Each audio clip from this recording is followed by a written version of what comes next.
अस्सलामु अलैकुम वरहमतुल्लाहि वबरकातुहू। वेलकम टू नूरे ज़िंदगी, जहाँ ज़िंदगी रोशन होती है ईमान के नूर से।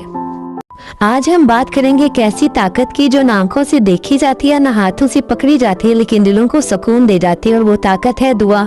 दुआ सिर्फ अल्फाज नहीं होती, ये वो रिश्ता है जो बंदे को उसके रब से जोड़ता है। जब हर दर बंद हो जाए, जब कोई बात समझ ना आए, जब दिल थक जाए, आंख भर आए, तो बस एक सजदा काफी होता है। क्योंकि दुआ में वो ताकत है जो तकदीरों को बदल देती है, जो दिलों के जख्म भर सकती है और जो ना उम्मीदी को उम्मीद में बदल देती है।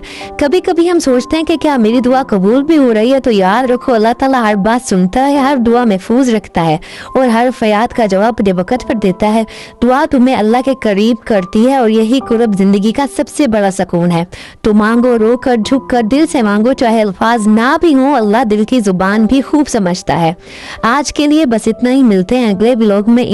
अगर वीडियो अच्छी लगी हो तो चैनल को सब्सक्राइब करें और लाइक और शेयर ज़रूर करें। जो कुछ मिला बेहतरीन मिला और जो ना मिल सका उसी में बेहतरी थी। दुआ है कि अल्लाह पाक आपकी ज़िंदगी में सुकून और रिज़्क़ में बरकत अता फरमाए। आमीन। दुआ में याद रखें। अल्लाह हाफिज़।